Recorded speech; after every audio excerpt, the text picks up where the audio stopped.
Saludos a todos, buenas tardes.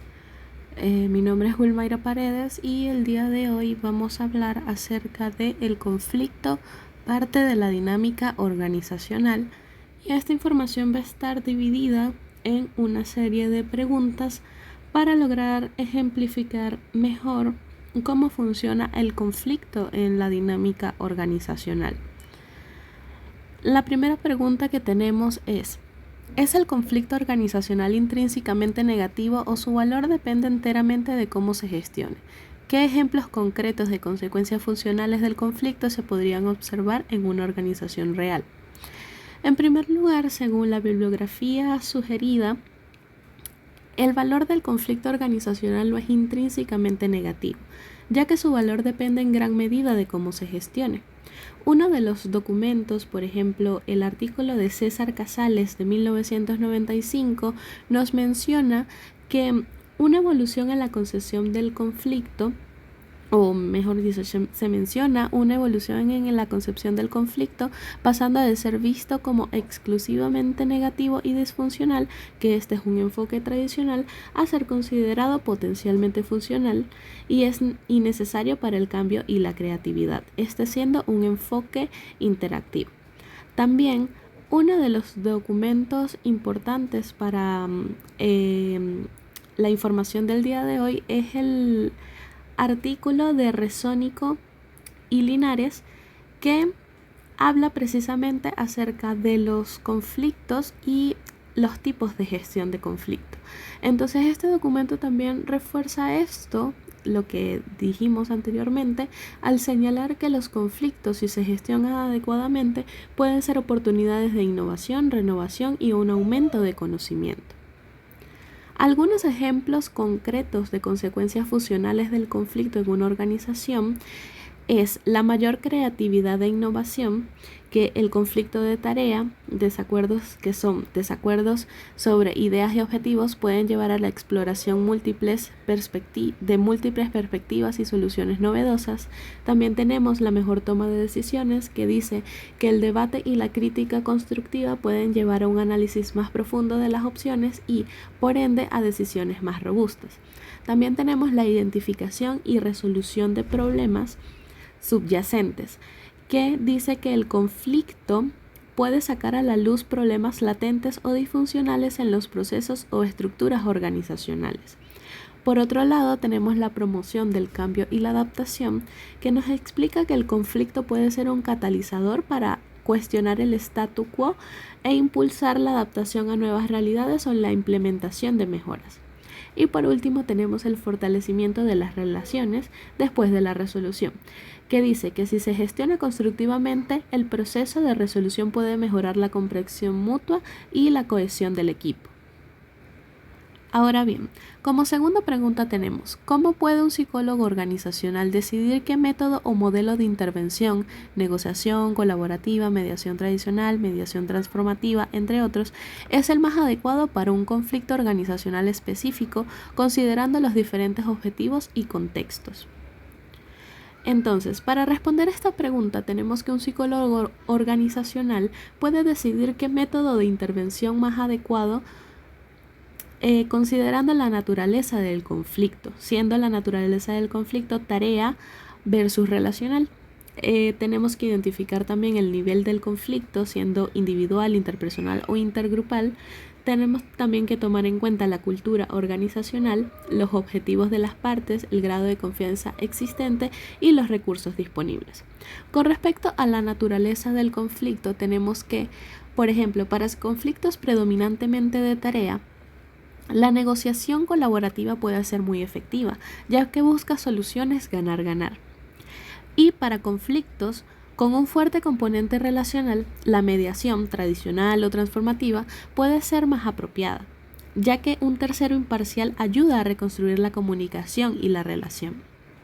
Para poder ejemplificar mejor los estilos de gestión de conflictos que nos describió Resónico y Linares, tenemos que si el objetivo es una solución rápida y pragmática y las partes están dispuestas a ceder, el compromiso puede ser una opción o una mediación orientada a resultados. Por otro lado, si se busca preservar o mejorar la relación a largo plazo y las partes están dispuestas a invertir tiempo y esfuerzo, la negociación colaborativa o la mediación transformativa, que se enfoca en el empoderamiento y el reconocimiento mutuo de las partes, estas son preferibles. Y, por ejemplo, si la confianza es baja y las emociones son intensas, entonces la mediación tradicional puede ser necesaria inicialmente para facilitar la comunicación antes de intentar enfoques más colaborativos. Y, por otro lado, la cultura organizacional también influye en que una cultura abierta a la comunicación y la participación facilitará métodos colaborativos, mientras que una cultura jerárquica podría requerir un enfoque más directivo al principio. Entonces, los estilos de gestión del conflicto descritos por Resónico, por ejemplo, el de integración, colaboración, servilismo, acomodación, dominación, competición, evitación o compromiso, ofrecen una guía sobre cuándo usar cada uno. Y esto es necesario que un psicólogo organizacional los use para poder adaptar la intervención. Por ejemplo, la colaboración es ideal cuando las preocupaciones de ambas partes son demasiado importantes para un compromiso y se busca una solución que beneficie a todos.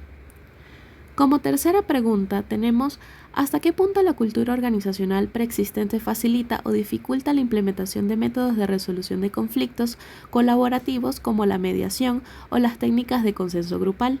¿Cómo pueden las técnicas de consenso grupal como diálogos apreciativos o World Café ayudar a transformar una cultura organizacional orientada al conflicto disfuncional? Aquí tenemos que la cultura organizacional preexistente tiene un impacto significativo en la implementación de métodos de resolución de conflictos colaborativos. Específicamente tenemos dos, los cuales vendrían siendo la facilitación, que una cultura organizacional que valora la transparencia, la comunicación abierta, la confianza, el respeto mutuo, la participación, la autonomía y la resolución de problemas conjunta, como nos habla Resónico en su documento, al hablar acerca de la confianza intragrupal, pues esta facilitará enormemente la implementación de la mediación y las técnicas de consenso grupal. En tales culturas, las personas estarán más dispuestas a dialogar, escuchar activamente, expresar sus intereses y buscar soluciones conjuntas. Por otro lado, tenemos la dificultad, que por el contrario, una cultura jerárquica, autoritaria, donde prevalece la evitación del conflicto, la competencia interna, la desconfianza, la comunicación deficiente o el miedo a la confrontación, dificultará en gran medida estos métodos. Además, las partes pueden resistirse a la apertura, ocultar información o percibir el proceso como una debilidad.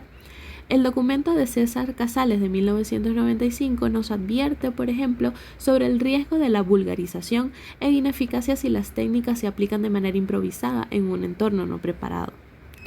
Ahora bien, ¿cómo las técnicas de consenso grupal pueden transformar una cultura?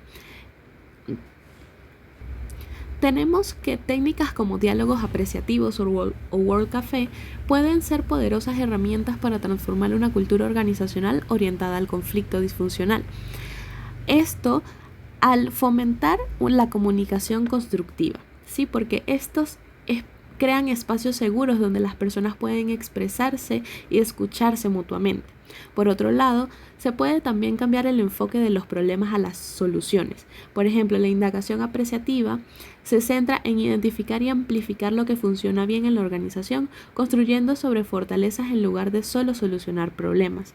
Tenemos también el construir relaciones y confianza, ya que al propiciar la interacción profunda y el entendimiento mutuo, estas técnicas pueden reconstruir la confianza y reducir los conflictos relacionales. También tenemos que promover la participación y el empoderamiento. Aquí se involucra un gran número de personas en la creación de soluciones, aumentando el sentido de propiedad y compromiso. Por otro lado, se puede desarrollar también una mentalidad de colaboración, ya que al experimentar el éxito de la colaboración en la resolución de desafíos, la cultura puede empezar a valorar más este enfoque. Y por último, tenemos el identificar valores y objetivos compartidos. Esto permite descubrir elementos unificadores que pueden trascender las diferencias y crear una visión común. Ahora bien, ¿cómo pueden los psicólogos organizacionales asegurar que su investigación y sus intervenciones sean percibidas como relevantes y útiles por las organizaciones? ¿Cómo se puede cerrar la brecha entre la teoría académica y la práctica en la gestión del conflicto y la comunicación organizacional? Bien, aquí, para asegurar que su investigación e intervenciones sean percibidas como relevantes y útiles y para cerrar la brecha entre teoría y práctica, los psicólogos organizacionales pues pueden crear primero enfoque en problemas reales y medibles. ¿Sí? Primero se debe identificar y abordar problemas que la organización percibe como críticos y que tienen un impacto directo en su desempeño o bienestar. Entonces la investigación debe estar orientada a preguntas que los líderes y los empleados consideren relevantes. Por otro lado, también debemos tener un lenguaje accesible y orientado a resultados. Sí, debemos comunicar hallazgos y propuestas en un lenguaje claro, conciso y libre de jerga académica excesiva. Se deben enfatizar los beneficios prácticos y los resultados esperados de las intervenciones. También se debe tener una participación y co-creación, es decir, involucrando los miembros de la organización, líderes, gerentes, empleados en el diseño de la implementación de las intervenciones. Y esto genera un sentido de propiedad y aumenta la probabilidad de aceptación y éxito. Por otro lado, tenemos la demostración de valor y casos de éxito. Es decir, debemos presentar datos, evidencias y estudios de caso que demuestren el retorno de la inversión de las intervenciones de la gestión de conflictos y mejora de la comunicación. Por otro lado, tenemos la adaptación a la cultura organizacional, ¿sí? No aplicar modelos teóricos de forma rígida, sino adaptarlos a las particularidades y la cultura de cada organización. También tenemos la capacitación y desarrollo de habilidades, que esto quiere decir ofrecer programas de formación prácticos para los empleados y líderes sobre las habilidades de comunicación y negociación y resolución de conflicto. La quinta pregunta nos dice que, considerando la insatisfacción y las expectativas no cumplidas, considerando que la insatisfacción y las expectativas no cumplidas son fuentes de conflicto percibido, ¿cómo pueden los psicólogos organizacionales identificar y abordar estas causas subyacentes antes de que escalen a conflictos disfuncionales? ¿Qué papel juegan la comunicación ascendente y descendente en la gestión de las expectativas y la reducción de la insatisfacción que podría derivar en conflicto? Bien, para identificar y abordar la insatisfacción y las expectativas no cumplidas como fuentes de conflicto percibido antes de que escalen, los psicólogos organizacionales debemos primero empezar por la identificación, ¿sí? Que son, en primer lugar, podemos hacer encuestas de clima laboral y satisfacción, ¿sí? Ya que administrar regularmente encuestas anónimas para medir la percepción de los empleados sobre diversos aspectos pueden ser carga de trabajo, equidad, reconocimiento, comunicación y liderazgo. Por otro lado, tenemos los grupos focales y entrevistas individuales, que esto se refiere a realizar sesiones cualitativas para profundizar en las preocupaciones y experiencias de los empleados. Por otro lado, tenemos los buzones de sugerencias o canales de denuncias anónimos. Se deben crear vías seguras para que los empleados expresen inquietudes sin temor a represalias. Tenemos también el análisis de datos de rotación y ausentismo. Esto quiere decir, o se refiere, mejor dicho, a que estos indicadores pueden señalar altos niveles de insatisfacción. Por otro lado, tenemos la observación y el análisis de interacciones, que es prestar atención a patrones de quejas, rumores o dinámicas de equipo.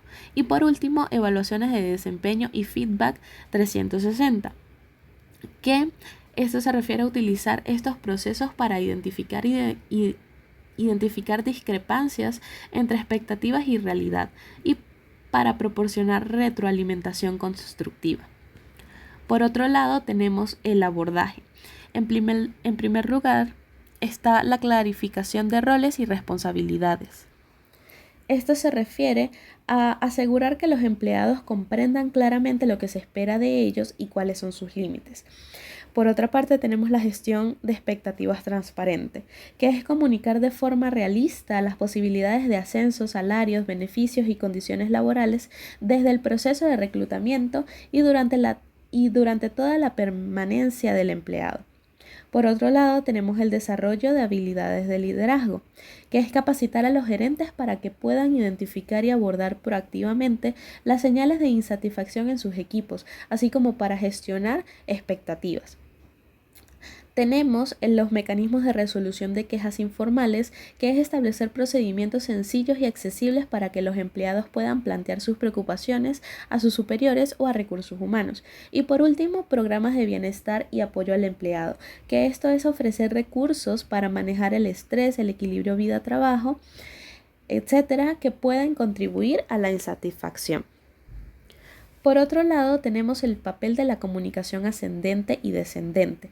La comunicación, como se describe en la tesis de Amparo Benedito, denominada La comunicación y el conflicto en las organizaciones, dice que es un proceso de creación de significados y su manejo adecuado es fundamental en la gestión de expectativas y reducción de la insatisfacción. Entonces, para la comunicación descendente, que es de la dirección a los empleados, tenemos en primer lugar la claridad y consistencia, que es proporcionar información clara, oportuna y consistente sobre políticas, cambios organizacionales, objetivos, oportunidades de desarrollo y expectativas de desempeño, que esto evita malos entendidos y reduce la incertidumbre.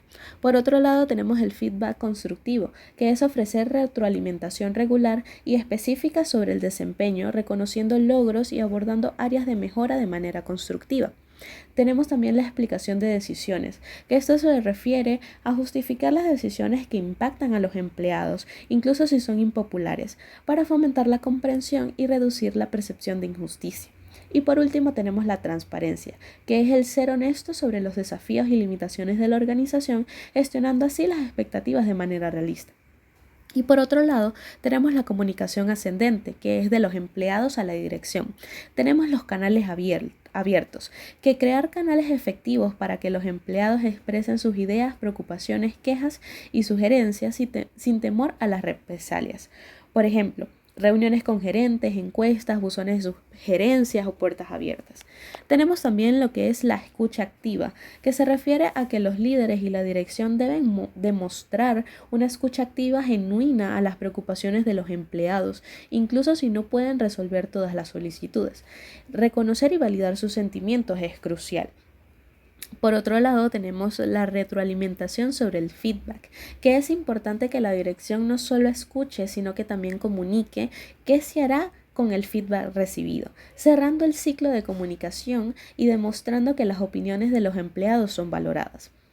Por otro lado, tenemos el empoderamiento, que es permitir a los empleados participar en la toma de decisiones que les afectan, o al menos tener voz en ellas, ya que puede reducir la sensación de impotencia y por ende la insatisfacción.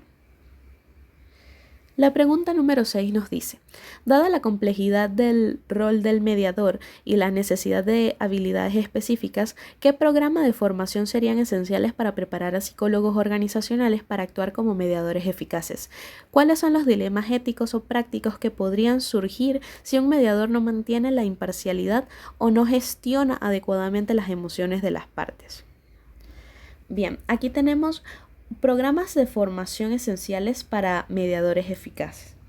Sí, basándonos en la descripción del mediador del documento de César Casales de 1995 y las habilidades de comunicación y negociación, un programa de formación esencial para los psicólogos organizacionales debería incluir lo que son las habilidades de comunicación avanzada, que esto se desglosa en la escucha activa, que es la práctica intensiva en la escucha reflexiva, empática y no evaluativa para comprender a fondo las perspectivas y las emociones de las partes. Tenemos también las preguntas efectivas, que son la formulación de preguntas abiertas, aclaratorias y exploratorias para poder obtener información relevante y desafiar supuestos.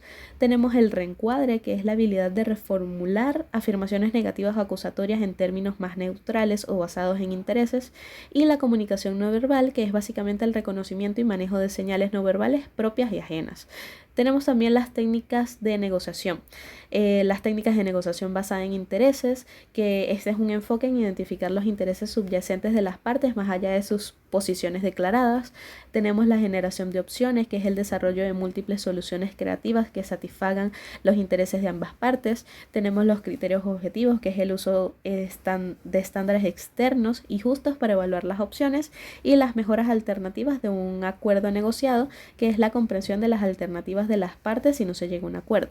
Tenemos también el proceso de mediación estructurado, que tenemos la fase de mediación, que es el entrenamiento práctico en cada fase, por ejemplo la introducción, acopio de información, negociación y cierre, que esto se describe en el documento de César Casales de 1995. Tenemos el manejo de impases, que es las estrategias para superar bloqueos y puntos muertos en la negociación. Tenemos la redacción de acuerdos, que son las habilidades para documentar acuerdos claros, específicos y accionables.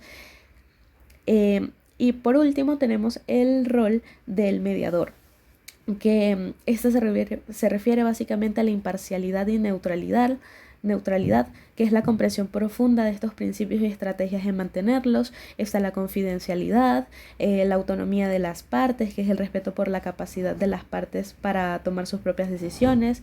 Está también las simulaciones y el role-playing, que es la práctica intensiva en escenarios de conflictos realistas con retroalimentación constructiva.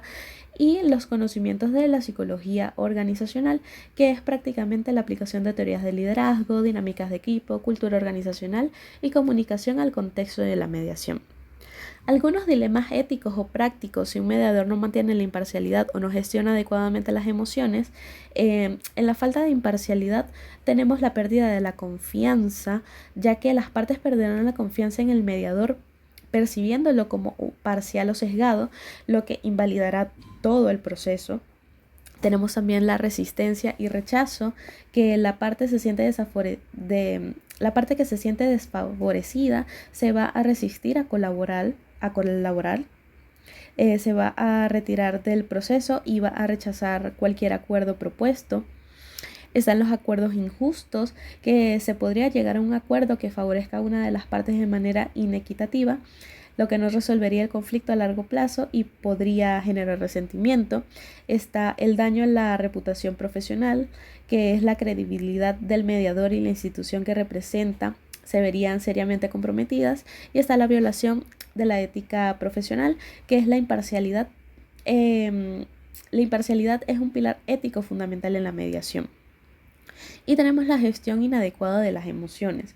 Sí, tenemos la escalada del conflicto, que son las emociones no expresadas o mal manejadas, pueden intensificarse llevando a gritos, acusaciones y el colapso de la comunicación.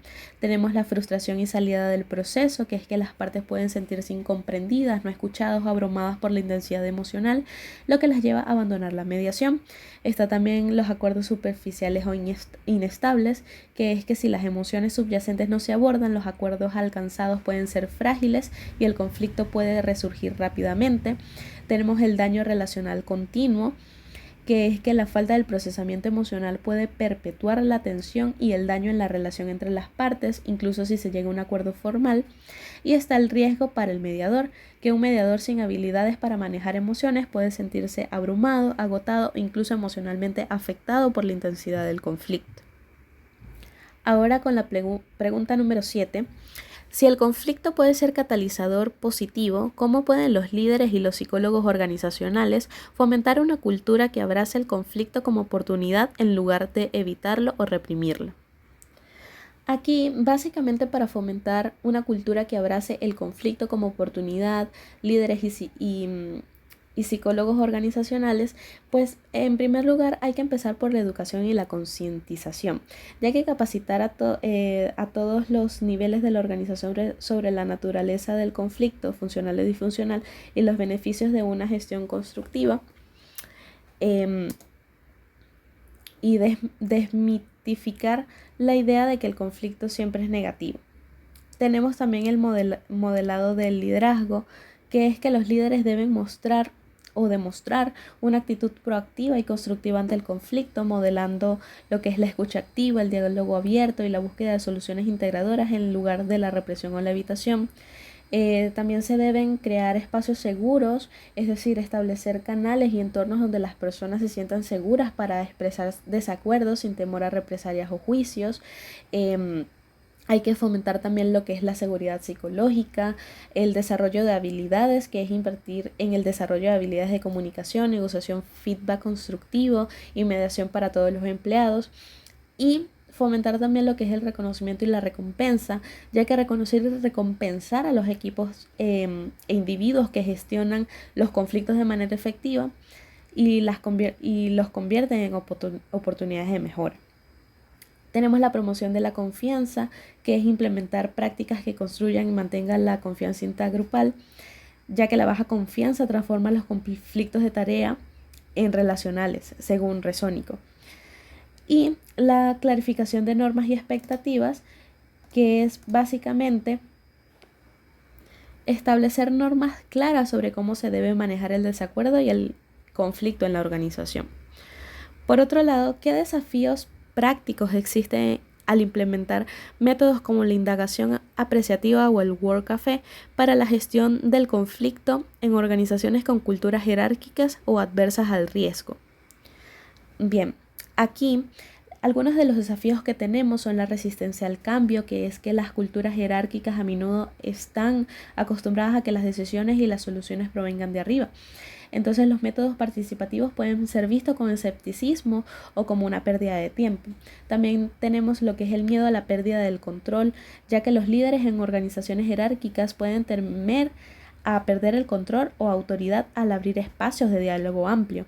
Tenemos también lo que es la aversión al riesgo y al conflicto abierto, que las culturas adversas al riesgo pueden evitar la confrontación abierta, lo que dificulta que los problemas salgan a la luz a través de la indagación apreciativa o el Word Café.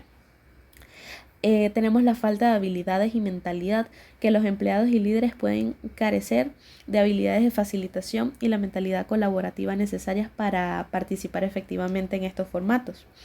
Tenemos la dificultad para procesar grandes volúmenes de información, ya que los métodos participativos pueden generar una gran cantidad de ideas y perspectivas, y una cultura poco acostumbrada a la autonomía puede tener dificultades para sintetizar y actuar sobre esa información. También tenemos lo que es la percepción de la terapia de grupo, que en culturas muy formales estos métodos pueden ser percibidos como demasiado informales o psicológicos, lo que no es adecuado para el ámbito laboral. Y tenemos la escasa confianza, ya que si la confianza intergrupal es baja, las personas pueden ser reacias a compartir abierta y honestamente, lo que anularía la efectividad de estos métodos. Ya para finalizar tenemos la pregunta 8, que es si la comunicación puede ser tanto una causa como una solución del conflicto. ¿Cómo pueden los psicólogos organizacionales distinguir entre la comunicación que escala el conflicto y la que ayuda a resolverlo? Bien, sabemos que la comunicación es un doble filo en el conflicto, ya que, como se desprende en la tesis de Benedito, la comunicación la define como un proceso de creación de significados donde los significados residen en los interlocutores. En este sentido, pues hay que saber distinguir la comunicación que escala versus que resuelve el conflicto. Entonces, la comunicación que escala el conflicto dice que los conflictos se agravan por la comunicación disfuncional, que centrarse en posiciones, no en intereses, ataques personales, generalizaciones y asunciones negativas, la incongruencia entre el lenguaje verbal y no verbal, la escucha selectiva y narrativas opuestas sin buscar entendimiento, empeoran también la situación, y falta de la metacomunicación para abordar el problema de manera colaborativa. Entonces, como bien acabamos de mencionar, el foco en posiciones y no en intereses, las partes que se centran en lo que quieren, en su solución, en lugar del por qué lo quieren, sus necesidades o intereses subyacentes, es una comunicación que escala el conflicto, que nos lleva hacia el conflicto, asimismo como los ataques personales, que es la descalificación del interlocutor, el uso de etiquetas, juicios de valor sobre la persona en lugar sobre el problema. También tenemos lo que son las generalizaciones y absolutos, el uso de siempre, nunca, todo el mundo, que exageran el problema y no dejan espacio para matices. Tenemos las asunciones y atribuciones negativas, que es asumir malas intenciones en el otro sin verificación.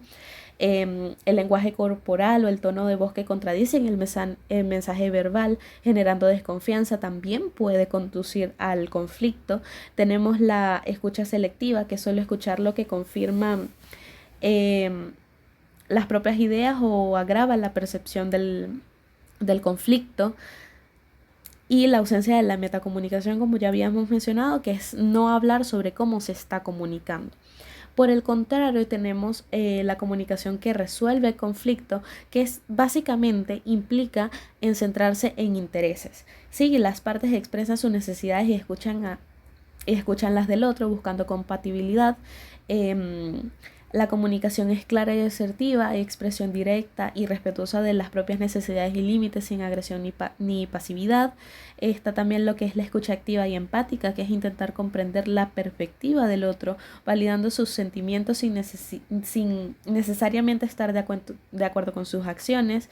El uso de yo en lugar de tú, que es expresar sentimientos y percepciones personales. Por ejemplo, me siento frustrado cuando, en lugar de culpar, que es, por ejemplo, tú siempre haces tal cosa. Está también la búsqueda de información y aclaración, que es hacer preguntas para entender mejor la situación y las intenciones del otro.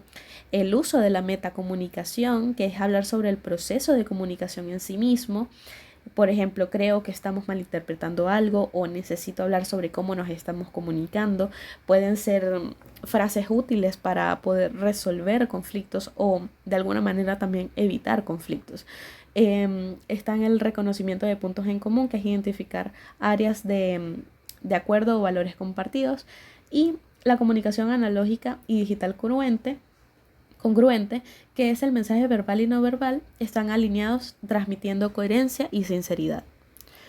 Y por último, ¿cómo influye las variables como la percepción del poder del superior o las aspiraciones de ascenso en las distorsiones de la comunicación ascendente? Bien, la influencia de las variables en las distorsiones de la comunicación ascendente es particularmente susceptible a distorsiones debido a la dinámica de poder y aspiraciones individuales. Entonces tenemos la percepción del poder superior, que en primer lugar tenemos que los empleados suelen autocensurarse por miedo a represalias, que pueden temer a expresar pues sus desacuerdos, críticas o malas noticias, que esto pueda afectar su desempeño, evaluación o seguridad laboral, y esto lleva a una censura de información de los mensajes. También tenemos el deseo de complacer, que es lo que los empleados pueden filtrar información para presentarla de una manera que creen que agradará al superior, ocultando problemas o presentando una imagen más positiva de la realidad. Está también lo que es la apatía o resignación, que es que si los empleados perciben su feedback o que su feedback no es valorado o que el superior no actuará sobre él, pues pueden dejar de comunicar problemas, incluso si son importantes. Y está el llamado efecto cara de póker, que es los superiores pueden no dar pistas sobre sus preferencias o reacciones, lo que hace que los subordinados asuman lo peor y se retraigan. Y por otro lado tenemos las aspiraciones de ascenso, que esta es una presentación favorable del propio desempeño. Pueden ser una de las variables que aquí se expresan, que es que los empleados pueden inflar sus logros o minimizar sus errores para impresionar al superior y mejorar sus posibilidades de ascenso. Esto también la competencia entre pares, que es la competencia por el ascenso, puede llevar a la retención de información útil para el equipo o la presentación de información que pone en desventaja a sus compañeros. Está también la evitación de la mala imagen, que pueden evitar traer problemas que puedan hacérsele parecer problemáticos o negativos a los ojos de la dirección. Y la conformidad, que es el deseo de encajar y ser percibido como un jugador de equipo, lo que puede llevar a la supresión de opiniones disidentes o críticas, especialmente si el superior tiene una postura fuerte. Entonces, estas distorsiones en la comunicación ascendente impiden que la dirección tenga una imagen completa y precisa de la realidad organizacional, lo que puede llevar a decisiones subóptimas y eventualmente a la escalada de conflictos no resueltos. Entonces, los psicólogos organizacionales debemos trabajar para crear una cultura de seguridad psicológica donde la comunicación honesta sea valorada y recompensada. Eso es todo por hoy. Muchísimas gracias por su atención.